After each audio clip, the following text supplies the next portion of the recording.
इन्नल्लाह मलाइकतुहु युसल्लूना Alan नबी या अय्युहल्लज़ीना आमनू सल्लु अलैहि व सल्लिमू तस्लीमा अल्लाहुम्मा सल्लि अला सय्यिदिना शफीअना नबीना हबीबना व मौलाना महबूबना व बारिक व सल्लिम। प्यारे भाइयों और बहनों, आप सबको शाहिद अख्तर का सलाम। अस्सलाम वालेकुम व रहमतुल्लाहि व बरकातुहू। आप सब लोग इससे कबल हमारे 3 पार्ट्स को तफसीली तौर पर सुन चुके हैं या सुने होंगे। इस आऊज़ बिल्लाहि मिनश शैतानिर रजीम के बारे में जो मैं तफसीलें बयान कर रहा हूँ, अब इस चौथे पार्ट में भी वही सिलसिला चल रहा है और मैं उस पिछले को लेते हुए मैं फिर शुरू कर रहा हूँ। आप लोग इसको बगौर से सुने और हमारे शाहिद अख्तर चैनल को सब्सक्राइब करने की कोशिश करें। अब मैं शुरू करता हूँ।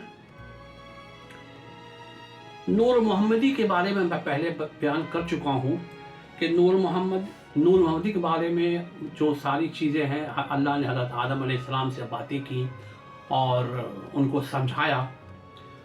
तो उसके साथ साथ अल्लाह ताला ने ऐसी बहुत सी सारी बातें और सिफ़ात नूर मोहम्मदी को बताई थी जो फरिश्तों और रूहानी क़ुव्वतों जो उस वक्त मौजूद थे उनको नहीं मालूम। ये इल्म नूर मोहम्मदी के लिए तो ज़ाहिरी इल्म है, मगर फरिश्तों के लिए इल्म गैब हुआ, क्योंकि इनसे वो लोग उस वक्त तक वाकिफ ना हो सके जब तक कि नूर मोहम्मदी ने उसको ज़ाहिरी इल्म नहीं किया, बल्कि फरिश्तों के वास्ते ये इल्म गैब हुआ। इस तरह से ये बात क्लियर हो जाता है, साबित होता है कि अल्लाह की तरफ से जो नबी भेजे जाते थे उनके पास इल्म गैब पहले से मौजूद होता था, और जब वो तालीम देते थे तो नबियों के लिए ज़ाहिरी इल्म होता, मगर इंसानों के लिए गैब का इल्म होता, जिसे सिखाने के लिए अल्लाह उन्हें दुनिया में भेजता था। तो ये कुरान पाक में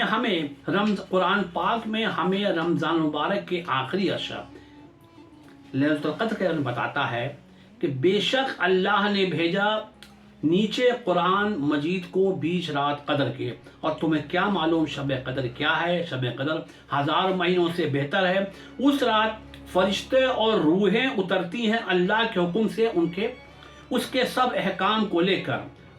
उस रात सलामती है सुबह होने तक। ये सूरह अल क़दर, जो सूरह कदर है, उसका हमने तर्जुमा पढ़ा है। तो ये आयतें कुरान पाक में लिखी गई हैं और उसको आप पढ़ सकते हैं, लेकिन हमने आपको इसका तर्जुमा बताया। तो इस तर्जुमे से, इन आयतों से ये बात जाहिर है कि कुरान मजीद उस रात में आसमान से ज़मीन पर उतारा गया। इस रात की इबादत 1000 महीनों यानी 83 ईयर्स से ज़्यादा अफजल है। उस रात में हज़रत जिब्राइल अलैहिस्सलाम आसमान से ज़मीन पर आते हैं, और ये भी लिखा गया है एक रूह भी उतरी आसमान से इस रात में। अब सवाल ही पैदा होता है, ये रूह कौन थी? रूह फरिश्ते से भी आला और अफजल है, यानी हज़रत जिब्राइल अलैहिस्सलाम से भी आला और अफजल है। अब हम ये कैसे जाने कि ये रूह कौन है, क्या है? उसका जवाब हमें इस सूरह में तलाश करना पड़ेगा। इस सूरह की पहली आयत हमको ये जवाब देती है, ये रूह कौन है, वो क्या चीज़ है। कुरान मजीद कलाम इलाही है और वो अल्लाह से निकला हुआ है और अल्लाह ही वापस जाएगा। वो तो ना मखलूक है ना पैदा की हुई चीज़ है। ये रूहुल कुरान जो आसमान से उतरी, वो सीधे हज़रत रसूल पाक सल्लल्लाहु अलैहि वसल्लम के सीने में दाखिल हो गई और वो बग़ैर किसी मदद के साहिब कुरान हो गए। उसका सबूत कुरान पाक हमें खुद देता है। ये अब ये लिखा गया है सूरह नंबर 87 सूरह आला आयत नंबर 6, मैं यानी अल्लाह तुम्हें यानी या रसूलुल्लाह सल्लल्लाहु अलैहि वसल्लम को पढ़ा दूंगा कुरान और तुम कभी उसको नहीं भूलोगे। ये क्लियर कुरान में लिखा गया कि मैं तुम्हें पढ़ा दूंगा और तुम कभी उसको नहीं भूलोगे। मैं से मतलब अल्लाह कहता है, चूँकि अल्लाह खुद उनका मुरब्बी और बताने वाला था, इसलिए दुनिया में उनकी ज़ाहिरी तालीम के लिए किसी उस्ताद की ज़रूरत नहीं हुई और न किसी फरिश्ता को उनकी तालीम की ज़रूरत पड़ी, इसलिए उनका लक़ब उम्मी पड़ा। جس کے مانے ہوئے ان کو تعلیم دینے والا کوئی نہیں، اور اللہ تعالیٰ نے بدریہ وہی سارا قرآن آپ پر ضرورت کے مطابق آہستہ آہستہ نازل فرمایا اور ہمیشہ کے لیے اس کی حفاظت کا ذمہ خود لے لیا۔ جس وقت سے روح القرآن ان کے سینے میں داخل ہو گئی، لیلۃ القدر کی رات میں جب ان کی عمر 40 سال کی تھی، ایک دفعہ جب رسول مقبول صلی اللہ علیہ وسلم غار حرا میں آرام فرما رہے تھے کہ حضرت جبرائیل علیہ السلام تشریف لائے اور آپ کو مخاطب ہو کر کہا پڑھو اقرا۔ رسول پاک نے جواب دیا میں نہیں پڑھتا۔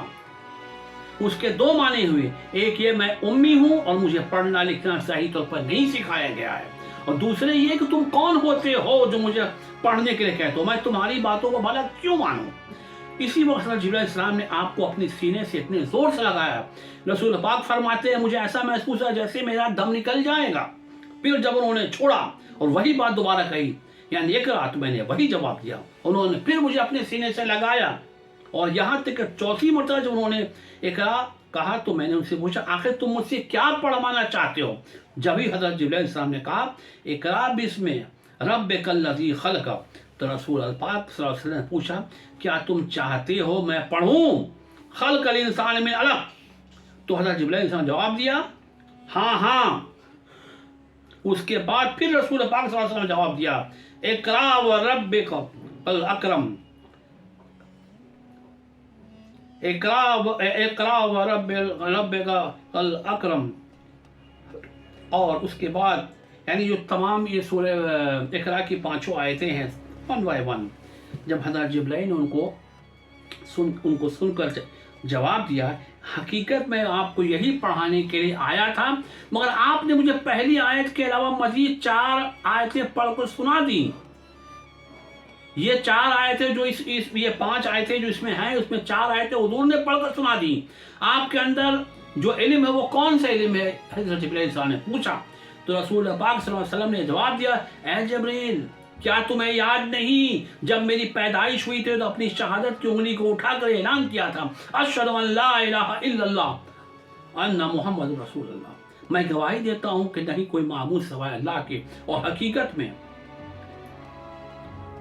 یا ربی حبلی امتی، اے رب العزت بخش دے مجھے اور میری امت کو۔ اس پر حضرت جبرائیل علیہ السلام نے جواب دیا ہاں مجھے بالکل یاد ہے، آپ نے پیدائش کے وقت گواہی دی تھی۔